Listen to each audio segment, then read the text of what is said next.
Managerial economics എന്ന സബ്ജക്റ്റിൽ നമ്മളിപ്പോൾ price elasticity എന്നൊരു ടോപ്പിക്കാണ് ഇപ്പോൾ ഡിസ്കസ് ചെയ്തുകൊണ്ടിരിക്കുന്നത്. സോ പ്രൈസ് ഇലാസ്റ്റിസിറ്റിയിൽ ഞാൻ ഓൾറെഡി പറഞ്ഞിരുന്നു 3 ടൈപ്പ് മെഷർമെൻ്റ് ഉണ്ട്. അതായത് നമുക്ക് 3 രീതിയിലാണ് പ്രൈസ് ഇലാസ്റ്റിസിറ്റി മെഷർ ചെയ്യാൻ പറ്റുന്നത്. ഓക്കെ, സോ അതിനകത്ത് ഫസ്റ്റ് മെത്തേഡ് എന്ന് പറയുന്നത് ഈ പോയിൻ്റ് ഇലാസ്റ്റിസിറ്റി മെത്തേഡാണ്. ഇത് നമ്മൾ ഓൾറെഡി കവർ ചെയ്ത് കഴിഞ്ഞതാണ്. അപ്പോൾ ഈ പോയിൻ്റ് ഇലാസ്റ്റിസിറ്റി മെത്തേഡിന് ശേഷം നെക്സ്റ്റ് നമുക്ക് ഈ ആർക്ക് ഇലാസ്റ്റിസിറ്റി മെത്തേഡ് പഠിക്കുന്നതാണ് സൗകര്യം. കാരണം ഇത് രണ്ടും തമ്മിലൊരു ചെറിയ കണക്ഷനുണ്ട്. കണക്ഷൻ എന്താണെന്ന് ചോദിച്ചു കഴിഞ്ഞാൽ പോയിൻ്റ് ഇലാസ്റ്റിസിറ്റി മെത്തേഡ് നമ്മൾ യൂസ് ചെയ്യുന്നത് ഒരു പ്രോഡക്റ്റിൻ്റെ പ്രൈസിലുണ്ടാകുന്ന ചേഞ്ച് 20% വരെ ആകുമ്പോഴാണ്. അതായത് ഒരു പ്രൈസ് ചേഞ്ച് മീൻസ് ഇൻക്രീസും ആകാം ഡിക്രീസും ആകാം. ഒരു പ്രോഡക്റ്റിൻ്റെ പ്രൈസ് കൂടുകയോ കുറയുകയോ ചെയ്തോട്ടെ, എന്ത് തന്നെയായാലും അതിൻ്റെ ചേഞ്ച് 20% വരെയാണെങ്കിൽ നമുക്കത് പോയിൻ്റ് ഇലാസ്റ്റിസിറ്റി മെത്തേഡായിട്ട് കണക്കാക്കാം. ഇവിടെ ശരിക്കും പറഞ്ഞാൽ ഈ 20% എന്നതിനേക്കാൾ ഉപരി ഇതൊരു ഷോർട്ട് ടേം ഫിനോമിനയായിട്ടാണ് പറയുന്നത്. നമ്മൾക്ക് കൂടുതലായിട്ടും അറിയാം, നമ്മളൊരു അസ്യൂം ചെയ്യുന്നത് ഒരു പ്രോഡക്റ്റിൻ്റെ പ്രൈസ് ഷോർട്ട് പീരീഡിലേക്ക് ഒരു 20% വരെയൊക്കെ ചേഞ്ച് ചെയ്യും. ഇപ്പോൾ ഒരു വീക്കിലോ അല്ലെങ്കിൽ ഒരു മന്തിനകത്തോ ഒരു പ്രോഡക്റ്റിൻ്റെ പ്രൈസിന് ഒരു 50%ഓ 70%ഓ ചേഞ്ച് അങ്ങനെ വരാറില്ല. അപ്പോൾ ഷോർട്ട് പീരീഡിൽ നമ്മൾ അസ്യൂം ചെയ്യുന്നത് ഒരു പ്രോഡക്റ്റിൻ്റെ പ്രൈസ് അറൗണ്ട് 20%-നകത്തേ ചേഞ്ച് വരുമെന്നാണ്. ഓക്കെ, അതുകൊണ്ട് തന്നെ പോയിൻ്റ് ഇലാസ്റ്റിസിറ്റി മെത്തേഡ് യൂസ് ചെയ്യുന്നത് ഈ ഷോർട്ട് ടേം ചേഞ്ച് നമ്മൾ കണക്കാക്കാൻ വേണ്ടിയാണ്. പറഞ്ഞാൽ മനസ്സിലാവുന്നുണ്ടോ? അപ്പോൾ നിങ്ങൾക്ക് തിരിച്ച് ചോദിക്കാം, എന്തുകൊണ്ട് ഷോർട്ട് ടൈം പീരീഡിൽ 20 മുകളിൽ വന്നുകൂടാ? വരില്ല എന്നല്ല, എങ്കിലും നമുക്കിത് മുന്നോട്ട് പോകണമെങ്കിൽ ഒരു മെഷർമെൻറ്റ് എടുക്കണം. അപ്പോൾ എക്കണോമിസ്റ്റുകൾ ഇങ്ങനെയാണ് പറഞ്ഞിരിക്കുന്നത്, ഷോർട്ട് ടേം റൺ എടുത്താൽ ഷോർട്ട് റൺ എടുക്കുമ്പോൾ ഒരു പ്രോഡക്റ്റിൻ്റെ പ്രൈസ് ഒരു 20% വരെയൊക്കെ ചേഞ്ച് വരാറുള്ളൂ. അതിന് മുകളിലൊരു ചേഞ്ച് വരുന്നത് നോർമലി ലോങ് റണ്ണിലാണെന്നാണ് അവരുടെ ഒരു വിശ്വാസം. അപ്പോൾ അതിൻ്റെ ബേസിൽ പോയിൻ്റ് ഇലാസ്റ്റിസിറ്റി മെത്തേഡ് സാധാരണ ഷോർട്ട് റണ്ണിലേക്കും ദെൻ 20% മുകളിലാണെങ്കിൽ, അതായത് ഒരു പ്രോഡക്റ്റിൻ്റെ പ്രൈസ് ഒരു പോയിന്റിൽ നിന്നും മറ്റൊരു പോയിന്റിലേക്ക് ചേഞ്ച് ആകുമ്പോൾ ആ ചേഞ്ച് 20% മുകളിലാണെന്ന് വിചാരിക്കുക. ഫോർ എക്സാമ്പിൾ 30% അല്ലെങ്കിൽ 50%, 45%. അപ്പോൾ ഒരു ഹ്യൂജ് ചേഞ്ചാണ് വരുന്നത്. നമ്മുടെ പ്രോഡക്റ്റിൻ്റെ പ്രൈസ് നല്ല രീതിയിൽ ചേഞ്ച് ആകുന്നതെന്ന് വിചാരിക്കുക. ഈ ചേഞ്ചിനേക്കാൾ ഉപരി ഇതൊരു ലോങ് റൺ ഫിനോമിനയാണെന്നാണ് നമ്മൾ വിശ്വസിക്കുന്നത്. അതായത് ഇപ്പോൾ 2010 എന്ന വർഷം ഒരു പ്രോഡക്റ്റിൻ്റെ പ്രൈസ് 100 രൂപ. 2010 ഒരു പ്രോഡക്റ്റിൻ്റെ പ്രൈസ് 100 രൂപ. 2020 ആയപ്പോൾ ആ പ്രോഡക്റ്റിൻ്റെ പ്രൈസ് 50 രൂപയായിട്ട് കുറയുന്നു. 10 വർഷത്തെ ഗ്യാപ്പായിട്ടുണ്ട് കേട്ടോ. 2010 100 രൂപ, 2020 50 രൂപ. പകുതിയായിട്ട് കുറഞ്ഞു. അതായത് 50% കുറവ് അല്ലേ? പ്രോഡക്റ്റിൻ്റെ പ്രൈസ് 100-ൽ നിന്നും 50 കുറഞ്ഞു എന്ന് പറഞ്ഞാൽ 50%-നാണ് കുറവ് വന്നിരിക്കുന്നത്. ഓക്കെ, ഇനി ഞാൻ പറഞ്ഞ് ശ്രദ്ധിച്ച് കേൾക്കുക. ഈ 10 വർഷം കൊണ്ടാണ് നമ്മുടെ പ്രൈസ് 50% കുറഞ്ഞത്. ഓട്ടോമാറ്റിക്കലി 2010-ൽ നിന്നും 2020-ലേക്കുള്ള ഡിമാൻഡിന് വ്യത്യാസം വരും അല്ലേ? 2010-ലെ ഡിമാൻഡും 2020-ലെ ഡിമാൻഡും തമ്മിലും വ്യത്യാസം ഉണ്ടായിരിക്കും. പക്ഷേ ഒരു ബുദ്ധിമുട്ട് എന്താണെന്ന് ചോദിച്ചാൽ, അല്ലെങ്കിൽ ഇവിടുത്തെ ഒരു ചെറിയൊരു ഷോർട്ട് കമ്മിങ് എന്താണെന്ന് ചോദിച്ചാൽ, ഈ 2 പ്രൈസിലുണ്ടാകുന്ന വ്യത്യാസം മൂലം നമ്മൾ ഈ ഡിമാൻഡിനെ അനലൈസ് ചെയ്യാനുള്ള ബുദ്ധിമുട്ട്.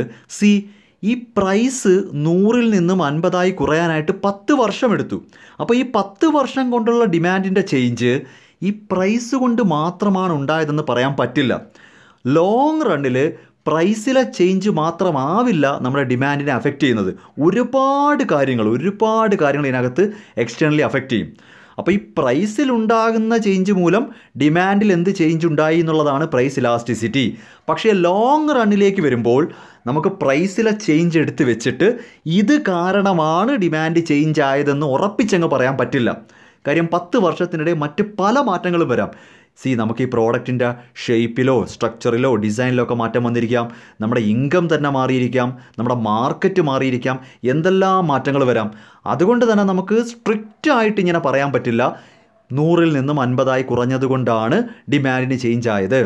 പക്ഷേ നമുക്ക് പ്രൈസ് ഇലാസ്റ്റിസിറ്റി കണ്ടുപിടിക്കുകയും വേണം. നമ്മുടെ ബുദ്ധിമുട്ട് മനസ്സിലായോ? അതായത് ഇവിടെ പ്രൈസിലുണ്ടാകുന്ന ചേഞ്ച് മൂലം ഡിമാൻഡിൽ എന്ത് ചേഞ്ച് ഉണ്ടായി എന്ന് തന്നെയാണ് കണ്ടുപിടിക്കാൻ പോകുന്നത്. പോയിൻ്റ് ഇലാസ്റ്റിസിറ്റി ആണെങ്കിൽ നമ്മൾ മറ്റൊന്നിനെക്കുറിച്ചും ചിന്തിക്കുന്നില്ല. Percentage change in quantity demand divided by percentage change in price അങ്ങ് എടുക്കുവാണ്. കാരണം അവിടെ നമ്മുടെ അസംഷൻ എന്താണെന്നറിയൂ? ആ പ്രൈസിലുണ്ടായ ചേഞ്ച് തന്നെയാണ് ഡിമാൻഡിലുള്ള മാറ്റത്തിൻ്റെ കാരണം. അവിടെ മറ്റ് ഫാക്ടേഴ്സ് ചേഞ്ച് ആവാനുള്ള സമയം കൊടുത്തിട്ടില്ല. മനസ്സിലാവും? അപ്പോൾ 20%-നകത്തുള്ളൊരു ചേഞ്ച് എന്ന് ഉദ്ദേശിക്കുന്നത് അതാണ്.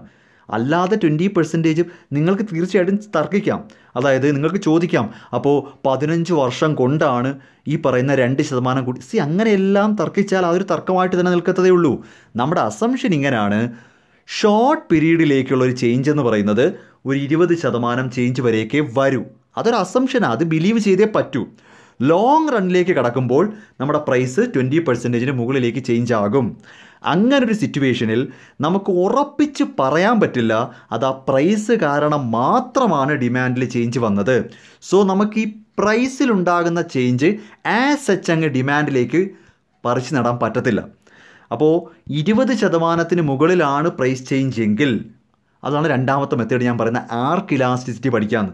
അപ്പോൾ നമ്മുടെ പ്രൈസിലുണ്ടാകുന്ന ചേഞ്ച് 20% മുകളിലാണെങ്കിൽ പോയിൻ്റ് ഇലാസ്റ്റിസിറ്റി മെത്തേഡ് പറ്റില്ല, ആർക്ക് ഇലാസ്റ്റിസിറ്റി മെത്തേഡ് മാത്രമേ പറ്റൂ. ഓക്കെ, അപ്പോൾ അതാണ് ഇപ്പോൾ ഞാനിവിടെ പഠിപ്പിക്കാൻ പോകുന്നത്, arc elasticity method. Okay, so arc elasticity method is used to measure the elasticity of demand between 2 points on a demand curve rather than a point on it. അതായത് ഒരു ചെറിയ മാറ്റമല്ല, രണ്ട് വലിയ മാറ്റങ്ങൾ. the change in price here is so big, the change in here is so big. അപ്പോൾ ഈ ഒരു method അനുസരിച്ച് നമ്മുടെ പഴയ ഡെൽറ്റ ക്യൂബ് ഡെൽറ്റ പി അത് പറ്റില്ല. കാരണം പോയിൻ്റ് ഇലാസ്റ്റിസിറ്റിയിൽ നമ്മൾ പൂർണ്ണമായും വിശ്വസിച്ചിരിക്കുന്നത് പ്രൈസിലുണ്ടായ ചേഞ്ചാണ് ഡിമാൻഡ് മാറ്റാൻ കാരണം. So there is no need for another discussion. Just percentage change in quantity demand due to percentage change in price എന്നങ്ങ് വിശ്വസിക്കാം. ദാറ്റ്സ് വൈ ആ ഒരു ഇക്വേഷൻ വന്നത്. എങ്ങനെയാണ്? Percentage change in quantity demand divided by percentage change in price. അത് point ഇലാസ്റ്റിസിറ്റിയാണ്. അവിടുത്തെ assumption തന്നെ പ്രൈസിലുണ്ടായ ചേഞ്ചാണ് ഡിമാൻഡ് മാറാൻ കാരണം. എന്നാൽ ആവറേജ് ഇലാസ്റ്റിസിറ്റി അല്ലെങ്കിൽ ഒരു ആർക്ക് ഇലാസ്റ്റിസിറ്റി എന്ന് പറയുമ്പോൾ ഞാൻ പറഞ്ഞല്ലോ പ്രൈസ് ചേഞ്ച് ആയി. പക്ഷെ ഒരു കാരണം മനസ്സിലാക്കുക, 2010 നിന്നും 2020 എത്തിയപ്പോഴുള്ള പ്രൈസ് ചേഞ്ചിനകത്ത് തന്നെ മറ്റ് പല ഫാക്ടേഴ്സും വന്നിട്ടുണ്ട്. ഈവൻ നമ്മുടെ പ്രോഡക്റ്റിൻ്റെ രൂപം തന്നെ മാറിക്കാണും, നമ്മുടെ മാർക്കറ്റ് മാറും, നമ്മുടെ ഇൻകം മാറും. നമ്മൾക്ക് ഒരുപാട് കാര്യങ്ങളിൽ മാറ്റം വരാം. അപ്പോൾ നമുക്ക് ഉറപ്പിച്ചങ്ങ് പറയാൻ പറ്റില്ല ഈ പ്രൈസിലുണ്ടായ ചേഞ്ച് മൂലം മാത്രമാണ് ഡിമാൻഡിൽ വ്യത്യാസമുണ്ടായത്. So we need to take an average. ഈ പ്രൈസിൻ്റെ ചേഞ്ചിൻ്റെ ഒരു ആവറേജ് എടുത്താൽ മതി. അതൊരു 50. Average means what? ആവറേജ് എന്ന് പറയുമ്പോൾ ഇപ്പോൾ നിങ്ങൾക്ക് പരീക്ഷയ്ക്ക് 2 സബ്ജക്റ്റിന് എക്സാമ്പിൾ, 2 സബ്ജക്റ്റിന് ഒരു സബ്ജക്റ്റിന് 60ഉം ഒരു സബ്ജക്റ്റിന് 40ഉം കിട്ടി. ആവറേജ് എത്ര ആയിരിക്കും? 50 ആയിരിക്കും ആവറേജ്. ആവറേജ് എന്ന് പറയുന്നത് 60 എന്ന് പറയുന്ന മാർക്ക് കിട്ടിയ സബ്ജക്റ്റിനെ സംബന്ധിച്ച് ആവറേജ് എടുക്കുമ്പോൾ നമുക്ക് വിഷമം വരും. നിങ്ങൾക്ക് ഒരു സബ്ജക്റ്റിന് 60 മാർക്ക് കിട്ടി, ഒരു സബ്ജക്റ്റിന് 40 മാർക്കാണ് കിട്ടിയത്. നിങ്ങളുടെ ഒരു ഫ്രണ്ടിനോട് പറയുവാണ്, എടാ എനിക്കൊരു 50 ഉണ്ട് ആവറേജ്, എൻ്റെ ആവറേജ് മാർക്ക് 50ആണ്. അങ്ങനെ പറയുമ്പോൾ നിങ്ങൾക്ക് ഒരു സബ്ജക്റ്റിൻ്റെ കാര്യത്തിൽ വിഷമമാണ്. അതിന് 60 മാർക്ക് ഉണ്ടെങ്കിലും എനിക്ക് അവനോട് 50 എന്നല്ലേ പറയാൻ പറ്റുള്ളൂ. പക്ഷേ ഇവിടെ നിങ്ങൾക്ക് സന്തോഷമല്ലേ, 40 കിട്ടിയ സബ്ജക്റ്റിനകത്ത് നിങ്ങൾ കവർ ചെയ്ത് 50 എന്ന് പറഞ്ഞില്ലേ. അപ്പോൾ ആവറേജ് എന്ന് പറയുന്നത് ശരിക്കും പറഞ്ഞു കഴിഞ്ഞാൽ ലെഫ്റ്റ് ആൻഡ് റൈറ്റ് ഒന്ന് ഈക്വലൈസ് ചെയ്യുവാണ്. ഒരുപാട് കൂടിയ നമ്പറുകൾ കാണും, അതിനേക്കാളും ഒരുപാട് കുറഞ്ഞതും കാണും. നമ്മളൊരു മിഡ് പോർഷനാണ് പറയുന്നത്. സോ പ്രൈസിൻ്റെയും ഡിമാൻഡിൻ്റെയും ഒരു ആവറേജ് എടുക്കണം, ഒരു പകുതി. എന്നിട്ട് ഒരു വിശ്വസിക്കുന്നത് എങ്ങനെയാണ്? പ്രൈസിലുണ്ടാകുന്ന ചേഞ്ചിൻ്റെ ഒരു ആവറേജും ഡിമാൻഡിലുണ്ടാകുന്ന ചേഞ്ചിൻ്റെ ഒരു ആവറേജും എടുത്ത് കമ്പയർ ചെയ്താൽ മതി. പൂർണ്ണമായും പ്രൈസിലുള്ള ചേഞ്ച് അല്ല ഡിമാൻഡിനെ അഫക്റ്റ് ചെയ്തിരിക്കുന്നത്. So we need to take an average. That's why it is otherwise known as average elasticity method. അപ്പോൾ ഇവിടെ ഫോമിലേക്കും വ്യത്യാസമുണ്ട്. ആർക്ക് ഇലാസ്റ്റിസിറ്റി മെത്തേഡിൻ്റെ കേസിൽ ഇക്വേഷന് വ്യത്യാസമുണ്ട്. E P is equal to ഇങ്ങനെ വരും, Q minus Q1 divided by P minus P1 into P plus P1 divided by Q plus Q1. ഇങ്ങനെ പ്രൈസിൻ്റെയും ക്വാണ്ടിറ്റിയുടെയും ഒരു ആവറേജ് എടുക്കുന്നൊരു പരിപാടിയുണ്ട്. Q എന്ന് പറഞ്ഞാൽ ഫസ്റ്റ് ക്വാണ്ടിറ്റി ഡിമാൻഡ്, ആദ്യത്തെ ഡിമാൻഡ്. P എന്ന് പറഞ്ഞാൽ ആദ്യത്തെ പ്രൈസ്. Q1 എന്ന് പറഞ്ഞാൽ പുതിയ ഡിമാൻഡ്. P1 എന്ന് പറഞ്ഞാൽ പുതിയ പ്രൈസ്. അപ്പോൾ ഇവിടെ നിങ്ങൾ ചേഞ്ച് ഒന്നും കണ്ടുപിടിക്കാൻ നിൽക്കേണ്ട. ഈ തന്നിരിക്കുന്ന ഇൻഫർമേഷൻ ആസ് സച്ച് പേസ്റ്റ് ചെയ്യണം. അതായത് ആദ്യത്തെ ഡിമാൻഡ്, രണ്ടാമത്തെ ഡിമാൻഡ്, ആദ്യത്തെ പ്രൈസ്, രണ്ടാമത്തെ പ്രൈസ്, ആ എമൗണ്ടുകൾ അതുപോലെ തന്നെയാണ് ഇക്വേഷന് വരേണ്ടത്. ഇവിടെ ചേഞ്ച് എടുക്കുകയേ വേണ്ട. പറഞ്ഞാൽ മനസ്സിലായി. ഇവിടെ ഒരു ആവറേജ് എടുക്കുന്നത് Q minus Q1 divided by P minus P1 into P plus P1 divide by Q plus P1. ഇങ്ങനെ ഒരു വെയ്റ്റഡ് ആവറേജാണ് എടുക്കുന്നത്. അതിൻ്റെ കാരണമാണ് ഞാൻ പറയുന്നത്, നമുക്കൊരു പാർഷ്യലായിട്ട് മാത്രമേ ഈ ഡിമാൻഡിലെ ചേഞ്ച് പ്രൈസിനോട് കണക്ട് ചെയ്യാൻ പറ്റൂ. ബാക്കി പകുതി മറ്റ് ഫാക്ടേഴ്സിന് കൊടുത്താൽ മതി. പ്രൈസിലെ ചേഞ്ച് കൊണ്ട് ഡിമാൻഡിൽ ചേഞ്ച് ഉണ്ടായില്ല എന്ന് നമുക്ക് പറയാൻ പറ്റില്ല, എന്നാൽ ഉണ്ടായി എന്നും പറയാൻ പറ്റത്തില്ല. ആ സാഹചര്യത്തിൽ ഇപ്പോൾ ഈ കേസിൽ തന്നെ 60 മാർക്ക് 40 മാർക്കും അല്ലേ, ഇങ്ങനെ നിൽക്കുമ്പോൾ 60 മാർക്ക് കിട്ടുമ്പോൾ മിടുക്കൻ എന്ന് പറഞ്ഞാലും ശരിയാവത്തില്ല, 40 മാർക്ക് കിട്ടിയോണ്ട് കൊള്ളാത്തതൊന്നും പറയാൻ പറ്റില്ല. ഓൺ ആൻ ആവറേജ് ഒരു ഇടത്തരക്കാരൻ. അപ്പോൾ ആവറേജ് എന്ന് പറയുന്നത് നമ്മളെ സംബന്ധിച്ച് കുറച്ച് ഉയർന്ന മാർക്കുകളും കാണും, കുറച്ച് കുറഞ്ഞ മാർക്കും കാണും.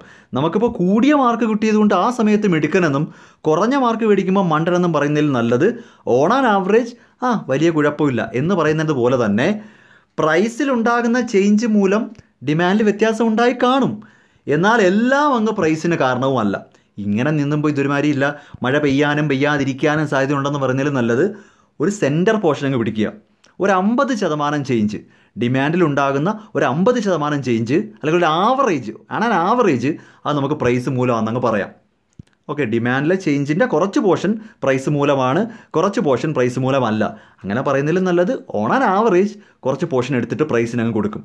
അതാണ് ഈ ആവറേജ് മെത്തേഡ് വരെയുള്ള കാരണം. അപ്പോൾ ഇവിടെ കുറച്ചുകൂടി എളുപ്പമാണോ, നിങ്ങൾ ഈ തന്നിരിക്കുന്ന നമ്പറുകൾ അതുപോലെ അങ്ങ് സബ്സ്റ്റിറ്റ്യൂട്ട് ചെയ്താൽ മതി. Q - Q1 divided by P - P1 into P + P1 divided by Q + Q1. ഇതാണ് ഇക്വേഷൻ. ഇതിൽ Q എന്ന് പറഞ്ഞാൽ ആദ്യത്തെ ഡിമാൻഡ്, Q1 രണ്ടാമത്തെ ഡിമാൻഡ്, P എന്ന് പറയുന്നത് ആദ്യത്തെ പ്രൈസ്, P1 പുതിയ പ്രൈസ്. ഇത് വെച്ചിട്ടാണ് നമ്മൾ ഈ പ്രോബ്ലം വർക്കൗട്ട് ചെയ്യേണ്ടത്. ഞാനൊരു ക്വസ്റ്റ്യൻ കാണിച്ചു തരാം. The price of a commodity is 30 and quantity demanded at that price is 500. Okay, അപ്പം 30 രൂപ ഉണ്ടായിരുന്ന സമയത്ത് 500 ഡിമാൻഡ്. 30 രൂപ ഉണ്ടായിരുന്ന സമയത്ത് നമുക്ക് 500 ഡിമാൻഡ്. ശരി, when the price falls to 20, 30 നിന്നും 20 കുറഞ്ഞപ്പോൾ ഡിമാൻഡ് ഇൻക്രീസസ് ടു 800. ഡിമാൻഡ് 500 നിന്നും 800 കൂടി. ഇവിടെ 4 നമ്പറുണ്ട്, 30, 500, 20, 800, 4 ഡിജിറ്റ്സ് ഉണ്ട് അല്ലേ. 30, 500, 20, 800. ഇത് ഓരോന്നും നമ്മൾ ഈ പറയുന്ന ഇംഗ്ലീഷ് ലെറ്ററിലോട്ട് മാറ്റണം. 30 രൂപ ഉണ്ടായിരുന്നപ്പോൾ 500 ഡിമാൻഡ് എന്ന് പറഞ്ഞാൽ P30, Q500. ഓക്കെ, 30 നിന്നും 20 കുറഞ്ഞു എന്ന് പറയുമ്പോൾ P1 എന്ന് പറയുമ്പോൾ 20, Q1 എന്ന് പറയുമ്പോൾ 800. ഈ 4 കണ്ടുപിടിച്ചതിന് ശേഷം ഇങ്ങോട്ടങ്ങ് പേസ്റ്റ് ചെയ്താൽ മതി.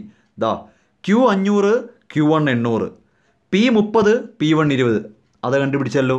ഈ ഇക്വേഷനും അറിയാമല്ലോ. Q - Q1 divided by P - P1 into P + P1 divided by Q + Q1 എന്ന ഇക്വേഷനിലോട്ട് സബ്സ്റ്റിറ്റ്യൂട്ട് ചെയ്താൽ 500 - 800 divided by 30 - 20 into 30 + 20 divided by 500 + 800. അപ്പോൾ അത് ഇക്വേഷൻ വരുമ്പോൾ -300 divided by 10 into 50 divided by 1300. അത് ഇക്വേറ്റ് ചെയ്തെടുക്കുമ്പോൾ 1.15 എന്ന് വരും. അതിൻ്റെ ഇക്വേഷനിലേക്ക് വരുമ്പോൾ നമുക്ക് ഫൈനൽ ആൻസറിലേക്ക് വരുമ്പോൾ 1.15 എന്ന ആൻസർ കിട്ടും.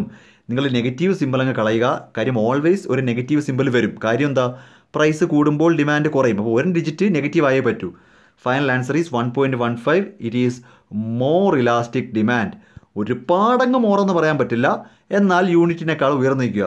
സോ മോർ ഇലാസ്റ്റിക് എന്ന് തന്നെ പറഞ്ഞാൽ ഒന്നിൽ കൂടുതലുണ്ടല്ലോ. Okay, so it is more elastic ഡിമാൻഡാണ്. ഇങ്ങനെയാണ് നിങ്ങൾ ആർക്ക് ഇലാസ്റ്റിക് മെത്തേഡ് ചെയ്യേണ്ടത്. ഒരു കാര്യം കൂടെ ഞാൻ പറഞ്ഞു കേൾക്കുക.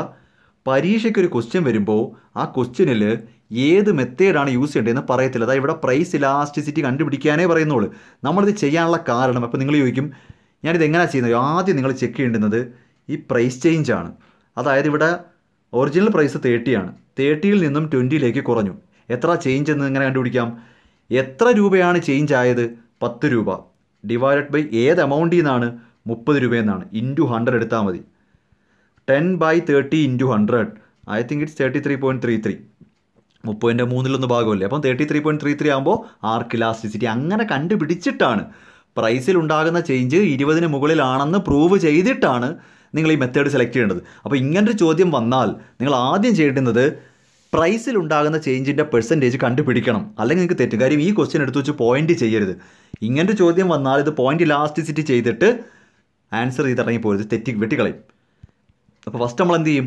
പ്രൈസിലുണ്ടാകുന്ന ചേഞ്ചിൻ്റെ പെർസെൻറ്റേജ് കണ്ടുപിടിച്ചിട്ട് അത് 20 താഴെയാണെങ്കിൽ പോയിന്റ് ഇലാസ്റ്റിസിറ്റിയും 20 മുകളിലാണെങ്കിൽ ആർക്ക് ഇലാസ്റ്റിസിറ്റി മെത്തേഡുമാണെന്ന് നമ്മൾ കണ്ടുപിടിക്കണം.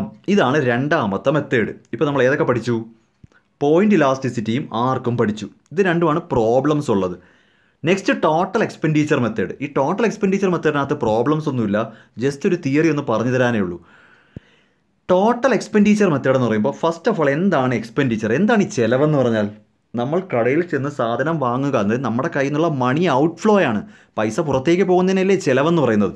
നമ്മൾ പൈസ പുറത്തേക്ക്, അതായത് ചിലവാക്കുക മീൻസ് എന്താ, പൈസ നമ്മളിൽ നിന്നും പുറത്തേക്കാണ് പോകുന്നത്. നിങ്ങളൊരു മാർക്കറ്റിൽ ചെന്നിട്ട് സാധനം വാങ്ങുക എന്ന് പറയുന്നത് നമ്മുടെ ചിലവാണ്. അപ്പോൾ എക്സ്പെൻഡിച്ചർ മെത്തേഡിൽ നമ്മൾ എത്ര രൂപ ചിലവാക്കി, നമ്മൾ എത്ര രൂപ ഓൾറെഡി ചിലവാക്കി എന്നതിൻ്റെ ബേസിലാണ് ഇലാസ്റ്റിസിറ്റി കണ്ടുപിടിക്കുന്നത്. അതെങ്ങനെയാണെന്ന് ഞാൻ പറഞ്ഞുതരാം. എക്സ്പെൻസ് എന്ന് പറയുന്നത് ഞാൻ എത്ര ക്വാണ്ടിറ്റി വാങ്ങി ഇൻറ്റു അതിൻ്റെ പ്രൈസാണ്. ഞാനിപ്പോൾ 2 കിലോ തക്കാളി വാങ്ങുന്നു, ടൊമാറ്റോ, 2 kg ടൊമാറ്റോ. 1 കിലോയ്ക്ക് 20 രൂപയാണെങ്കിൽ 2 × 20 40 രൂപയല്ലേ എൻ്റെ ചിലവ്, അല്ലേ? ഞാൻ 2 കിലോ ടൊമാറ്റോ വാങ്ങുന്നു, 1 കിലോയ്ക്ക് 20 രൂപയാണെങ്കിൽ എൻ്റെ ചിലവ് എത്ര? 40 രൂപ. ഇങ്ങനെ എക്സ്പെൻഡിച്ചർ കണക്കാക്കിയിട്ട് ഓരോ വ്യക്തിയുടെയും എക്സ്പെൻഡിച്ചർ മനസ്സിലാക്കിയിട്ടാണ് ഇതിൻ്റെ ഇലാസ്റ്റിസിറ്റി തീരുമാനിക്കുന്നത്. ഇത് നിങ്ങൾക്ക് മനസ്സിലാക്കാനൊരു ടേബിളുണ്ട്, നിങ്ങൾ ഈ ടേബിൾ മാത്രം നോക്കിയാൽ മതി. നോക്കൂ, ഫസ്റ്റ് ഓഫ് ഓൾ എ എന്ന് പറയുന്നൊരു കമ്മോഡിറ്റിയെ പറ്റിയാണ് സംസാരിക്കുന്നത്. കമ്മോഡിറ്റിയുടെ പേരാണ് എ എന്ന് വിചാരിക്കുക. എ എന്നൊരു കമ്മോഡിറ്റി. ആ കമ്മോഡിറ്റിക്ക് 6 രൂപ ഉണ്ടായിരുന്നപ്പോൾ നമ്മൾ 10 എണ്ണം വാങ്ങി. പറഞ്ഞാൽ മനസ്സിലാവുന്നുണ്ടോ? എ എന്ന് പറയുന്ന പ്രോഡക്റ്റിന് 6 രൂപയായിരുന്നപ്പോൾ നമ്മൾ 10 യൂണിറ്റ് പർച്ചേസ് ചെയ്തു. എത്ര രൂപ ചിലവാക്കി? 60 രൂപ ചിലവാക്കി. ഇപ്പോൾ ഇത്രയും നിൽക്കട്ടെ. 6 രൂപ ഉണ്ടായിരുന്നപ്പോൾ ഞാൻ 10 യൂണിറ്റ് വാങ്ങി. സോ എൻ്റെ ചിലവ് 60 രൂപ. പ്രോഡക്റ്റിൻ്റെ വില 5 ആയിട്ട് കുറഞ്ഞു. പ്രോഡക്റ്റിൻ്റെ വില 5 ആയിട്ട് കുറഞ്ഞു. 6-ൽ നിന്നും 5 ആയിട്ട് കുറഞ്ഞു. സ്വാഭാവികമായിട്ട് ഞാനൊരു 5 എണ്ണം കൂടെ അധികം വാങ്ങി. ഞാൻ 15 എണ്ണം വാങ്ങി. പ്രൈസ് 6-ൽ നിന്നും 5 ആയിട്ട് കുറഞ്ഞപ്പോൾ ഞാൻ എൻ്റെ ഡിമാൻഡ് 15 ആയിട്ട് കൂട്ടി. എക്സ്പെൻഡിച്ചർ അപ്പോൾ 75 ആവും. 5 × 15. ഓട്ടോമാറ്റിക്കലി പ്രൈസ് കുറഞ്ഞപ്പോൾ എൻ്റെ ചിലവ് കൂടി. 6 രൂപയായിരുന്നപ്പോൾ ഞാൻ 60 രൂപയല്ലേ ചിലവാക്കിയത്. 5 രൂപയായിട്ട് കുറഞ്ഞപ്പോൾ എൻ്റെ ചിലവ് 75 ആയിട്ട് കൂടി. ഞാൻ കുറച്ചുകൂടി ചിലവാക്കി. പ്രൈസ് കുറഞ്ഞപ്പോൾ എൻ്റെ എക്സ്പെൻഡിച്ചർ അവിടെ കൂടി. 60 രൂപയിൽ നിന്നും 75 രൂപ എൻ്റെ പോക്കറ്റിൽ നിന്ന് പോയി. പ്രൈസ് 4 ആയി. ഞാൻ 20 എണ്ണം വാങ്ങി. 4 രൂപയാണെന്ന് കണ്ടപ്പോൾ ഞാൻ 20 എണ്ണം വാങ്ങി. സോ എൻ്റെ എക്സ്പെൻഡിച്ചർ വീണ്ടും കൂടി 80 ആയി. ഇവിടെ കാണുന്നൊരു ട്രെൻഡ് എന്താണെന്ന് ചോദിച്ചാൽ, എ എന്ന കമ്മോഡിറ്റി ഒന്ന് ചെക്ക് ചെയ്താൽ പ്രൈസ് കുറയുമ്പോൾ ഡിമാൻഡ് കൂടുന്നുണ്ട് എന്ന് മാത്രമല്ല, നമ്മുടെ എക്സ്പെൻഡിച്ചറും കൂടുന്നുണ്ട്. പ്രൈസ് കുറയുമ്പോൾ ഡിമാൻഡ് കൂടുന്നു എന്ന് മാത്രമല്ല, നമ്മുടെ ടോട്ടൽ എക്സ്പെൻഡിച്ചർ കൂടി തന്നെ പോകുന്നുണ്ട്. അപ്പോൾ പ്രൈസ് കുറയുമ്പോൾ നമ്മൾ കൂടുതൽ ചിലവാക്കുന്നുണ്ട്. 6 രൂപയായിരുന്നപ്പോൾ 60 രൂപ ചിലവാക്കിയ ആൾ 5 രൂപയായപ്പോൾ കൂടുതൽ സാധനം വാങ്ങിയെന്ന് മാത്രമല്ല, അയാൾ 75 രൂപ ചിലവാക്കി. 4 രൂപയായിട്ട് കുറഞ്ഞപ്പോൾ വീണ്ടും കൂടുതൽ സാധനം വാങ്ങിയെങ്കിൽ അയാളുടെ ചിലവും കൂടിയിട്ടുണ്ട്. ഇങ്ങനെ പ്രൈസ് കുറയുന്ന അനുസരിച്ച് എക്സ്പെൻഡിച്ചർ കൂടുകയാണെങ്കിൽ ആ പ്രോഡക്റ്റ് മോർ ഇലാസ്റ്റിക് ഡിമാൻഡ് ആയിരിക്കും. ഇതാണ് എൻ്റെ റൂള് പറയുന്നത്. പ്രൈസ് കുറയുന്ന അനുസരിച്ച് എക്സ്പെൻഡിച്ചർ കൂടുന്നുണ്ടെങ്കിൽ, പ്രൈസ് കുറയുമ്പോൾ അയാളുടെ ചിലവ് കൂടുന്നുണ്ട്, അങ്ങനെയാണെങ്കിൽ അതൊരു മോർ ഇലാസ്റ്റിക് ഡിമാൻഡ്. അതായത് പ്രൈസ് കുറഞ്ഞത് കണ്ടപ്പോൾ നമ്മൾ വളരെ കൂടുതലാണ് പർച്ചേസ് ചെയ്തത്, അതുകൊണ്ടാണ് എക്സ്പെൻഡിച്ചർ കൂടിയത്. ഇവിടെ പ്രൈസ് കുറഞ്ഞപ്പോൾ നമ്മൾ ആ പ്രൈസ് കുറഞ്ഞതിനകത്ത് അഡിക്റ്റായി, നമ്മൾ ആവശ്യത്തിൽ കൂടുതൽ സാധനം വാങ്ങി, അതുകൊണ്ടാണ് നമ്മുടെ എക്സ്പെൻഡിച്ചർ ഇങ്ങനെ കൂടി നിൽക്കുന്നത്. സോ ഫസ്റ്റ് ഇൻഫർമേഷൻ ഇങ്ങനെയാണ്: ഒരു പ്രോഡക്റ്റിൻ്റെ പ്രൈസ് കുറയുമ്പോൾ നമ്മുടെ ടോട്ടൽ എക്സ്പെൻഡിച്ചർ കൂടുന്നുണ്ടെങ്കിൽ 60 to 75, 75 to 80 അങ്ങനെ കൂടുന്നുണ്ടെങ്കിൽ അത് EP > 1 ആണ്. ഒരു മോർ ഇലാസ്റ്റിക് ഡിമാൻഡ് കോമോഡിറ്റി ആയിരിക്കും. ഓക്കെ, ഇനി രണ്ടാമത്തെ കേസ് നോക്കുക. ബി എന്ന പ്രോഡക്റ്റിനെ പറ്റി പറയുവാണ്. എഗെയിൻ 6 രൂപയായിരുന്നപ്പോൾ 10 എണ്ണം വാങ്ങി, അപ്പോൾ 60 രൂപ ചിലവാക്കി. അപ്പോൾ ഫസ്റ്റ് ഇൻഫർമേഷൻ അങ്ങനെ തന്നെയാണ്. ബി എന്ന പ്രോഡക്റ്റ് 6 രൂപയായിരുന്നപ്പോൾ 10 യൂണിറ്റ് പർച്ചേസ് ചെയ്തു, എക്സ്പെൻഡിച്ചർ 60. 5 ആയിട്ട് കുറഞ്ഞ്, പ്രൈസ് 5 ആയിട്ട് കുറഞ്ഞ് ഞാൻ 12 എണ്ണം വാങ്ങി. വിച്ച് മീൻസ് ഞാൻ ചിലവ് കൂട്ടാൻ ആഗ്രഹിക്കുന്നില്ല. പ്രൈസ് 5 ആയിട്ട് കുറഞ്ഞതിൻ്റെ അഡ്വാൻറ്റേജ് ഞാൻ 2 യൂണിറ്റ് അധികം മേടിച്ചെങ്കിലും എൻ്റെ പോക്കറ്റിൽ നിന്ന് ഞാൻ അധികമായിട്ട് കൊടുക്കില്ല. ഞാൻ 60 രൂപയെ ചിലവാക്കൂ. എനിക്ക് എന്ത് കിട്ടും? 12 യൂണിറ്റ്. എനിക്കത് മതി. അപ്പോൾ പ്രൈസ് കുറഞ്ഞപ്പോൾ ഞാൻ ചിലവ് കൂട്ടാൻ ആഗ്രഹിക്കുന്നില്ല, എൻ്റെ 60 തന്നെ നിർത്തുവാണ്. ഇനി 4 ആയിട്ട് കുറഞ്ഞപ്പോൾ ഞാൻ 15 എണ്ണം വാങ്ങി, അപ്പോഴും എൻ്റെ ചിലവ് 60 തന്നെ. ഇങ്ങനെ ഒരു പ്രോഡക്റ്റിൻ്റെ പ്രൈസ് കുറയുന്നതനുസരിച്ച് എക്സ്പെൻഡിച്ചർ റിമൈൻസ് കോൺസ്റ്റൻ്റ് ആണെങ്കിൽ എൻ്റെ ചിലവിന് യാതൊരു മാറ്റവും വരാതെയാണ് നിൽക്കുന്നതെങ്കിൽ പ്രോഡക്റ്റിൻ്റെ പ്രൈസ് കുറയുന്നുണ്ട് കേട്ടോ, പ്രോഡക്റ്റിൻ്റെ പ്രൈസ് കുറയുന്നുണ്ട്, അപ്പോഴും എക്സ്പെൻഡിച്ചറിന് മാറ്റമില്ലാതെ നിൽക്കുവാണ്. അങ്ങനത്തെ ഒരു പ്രോഡക്റ്റിനെ സംബന്ധിച്ച് അത് EP = 1 ആയിരിക്കും, യൂണിറ്റ് ഇലാസ്റ്റിക് ആയിരിക്കും. ആ ഒരു സിറ്റുവേഷനിൽ അത് യൂണിറ്റ് ഇലാസ്റ്റിക് ആയിരിക്കും. അപ്പോൾ ഫസ്റ്റ് ഇൻഫർമേഷൻ എന്താ ഞാൻ തന്നത്? പ്രൈസ് കുറയുമ്പോൾ എക്സ്പെൻഡിച്ചർ കൂടുമെങ്കിൽ EP > 1 മോർ ഇലാസ്റ്റിക് ആയിരിക്കും. നെക്സ്റ്റ്, പ്രൈസ് കുറയുമ്പോൾ എക്സ്പെൻഡിച്ചർ സെയിം ആയിട്ട് തന്നെ നിന്നാൽ യൂണിറ്റ് ഇലാസ്റ്റിക് ആയിരിക്കും. ഈ ടേബിൾ തന്നെ ഒന്ന് പ്രാക്ടീസ് ചെയ്താൽ മതി. ഇനി C എന്ന കമോഡിറ്റി അവിടെയും 6 രൂപയായപ്പോൾ നമ്മൾ 10 എണ്ണം വാങ്ങി 60 രൂപ ചിലവാക്കി. ഫസ്റ്റ് ഇൻഫർമേഷൻ എന്ന് പറയുമ്പോൾ നമ്മുടെ C എന്ന പ്രോഡക്റ്റ് 6 രൂപയായിരുന്നപ്പോൾ 10 യൂണിറ്റ് വാങ്ങി 60 രൂപ ചിലവാക്കി, 5 ആയിട്ട് കുറഞ്ഞു. ഓക്കെ, പ്രോഡക്റ്റിനോട് 5 ആയിട്ട് കുറഞ്ഞു.